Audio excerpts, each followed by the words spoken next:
Persoalan kelangkaan BBM di sejumlah SPBU swasta sepertinya masih akan berlangsung panjang.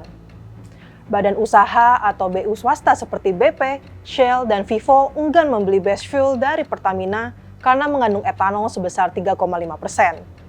Sebelumnya BU swasta ini sudah menyepakati membeli BBM dari Pertamina. Namun mereka menginginkan BBM murni karena terkait SOP perusahaan yang mengharuskan mereka melakukan proses pencampuran bahan bakar atau blending sendiri. Di luar persoalan itu, pemerintah juga mengumumkan bakal mewajibkan campuran etanol 10% atau S10 ke dalam BBM. Buat apa? Menteri SDM Bahlil Lahadalia mengatakan pencampuran etanol itu arahan langsung dari Presiden Prabowo demi menekan impor BBM.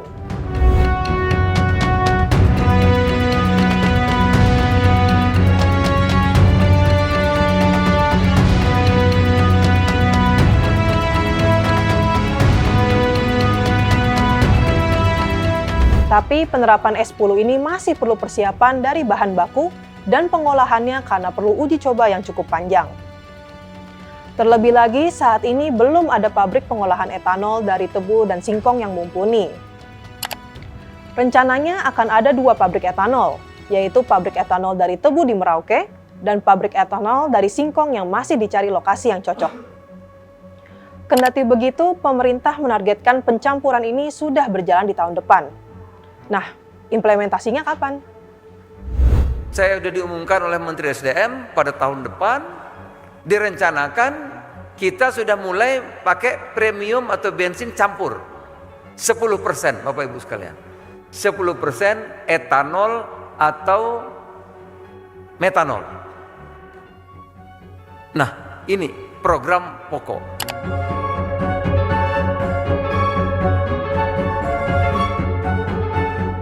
Mengapa bensin harus dicampur etanol dan bagaimana dampaknya? Etanol sebenarnya senyawa alkohol hasil fermentasi bahan nabati seperti tebu, singkong, dan jagung. Saat dicampur ke bensin, etanol diklaim membantu pembakaran menjadi lebih sempurna. Dari sisi lingkungan, pencampuran ini juga diklaim bisa menurunkan emisi CO2 hingga 10%. Hal ini karena etanol bersifat karbon netral sehingga tidak menambah CO2 di udara. Lalu bagaimana soal kecocokan dengan mesin kendaraan? Praktisi migas Hadismoyo mengatakan, S10 aman dipakai untuk mobil dan motor desain baru. Tapi bahan bakar ini kurang kompatibel dengan kendaraan lama karena etanol bersifat korosif pada instrumen mesin yang berkontak dengan fluida secara langsung. Kalau soal harga, bisa lebih mahal dari BBM konvensional.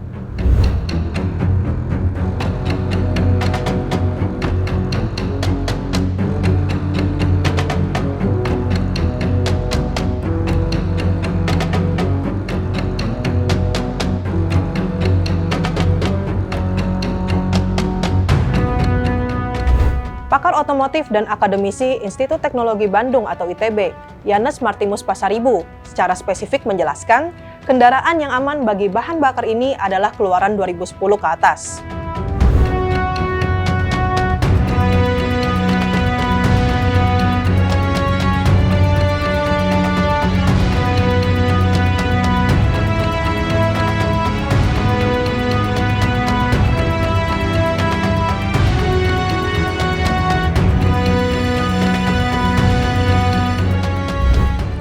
Menanggapi rencana pemerintah mencampur bensin dengan etanol, beberapa pabrikan otomotif seperti Honda dan Toyota menyatakan sudah siap.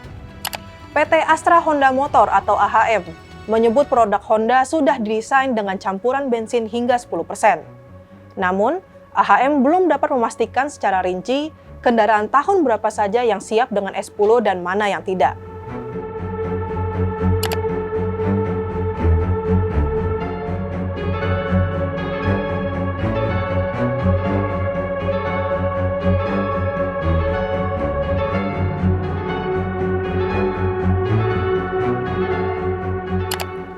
Sementara Toyota menyebut, produk Toyota di pasaran juga dikatakan siap hingga BBM campuran etanol 20% alias E20. Negara seperti Brasil dan India bahkan sudah memakai etanol hingga 100% alias E100.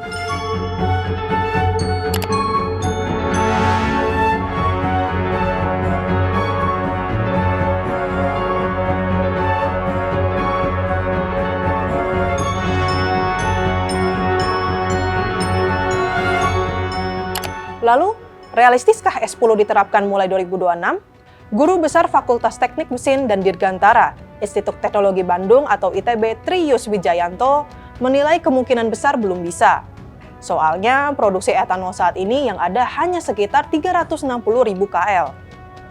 Karena kalau 10% dari bahan bakar non-subsidi yang 12 juta KL itu pasti butuh sekitar 1,2 juta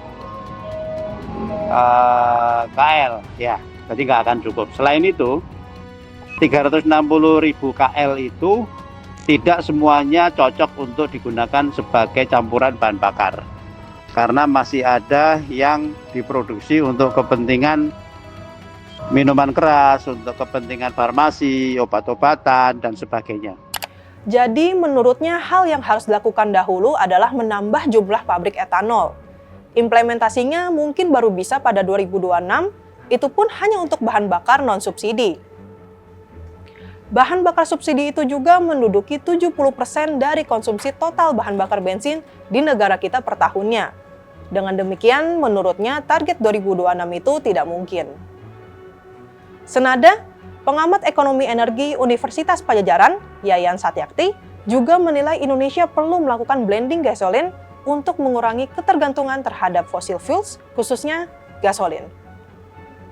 Hal itu bisa meningkatkan alternatif bagi masyarakat sekaligus mengantisipasi tensi geopolitik yang mempengaruhi terhadap harga minyak.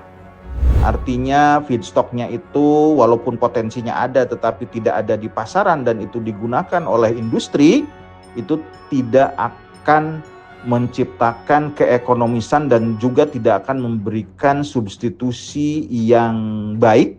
Karena apa? Karena dimungkinkan jika misalkan tidak terlaksana maka etanol itu akan impor lagi ya. Sementara kalau misalkan kita impor lagi etanol itu mungkin ya dari 10% tadi angkanya kalau misalkan kita lihat per liternya itu bisa lebih mahal dibandingkan dengan kita melakukan impor BBM. Agar bisa meredakan kekhawatiran publik, pemerintah harus mampu memberikan penjelasan komprehensif soal pencampuran etanol di BBM. Pemerintah juga harus memikirkan insentif pajak atau subsidi untuk produsen dan pengguna S10, serta menggandeng agen pemegang merek atau APM untuk memastikan kendaraan mana yang kompatibel dengan bensin campuran ini. Jadi, bagaimana menurut kamu mengenai kebijakan ini? Dan kira-kira apakah bisa diimplementasi dengan segera?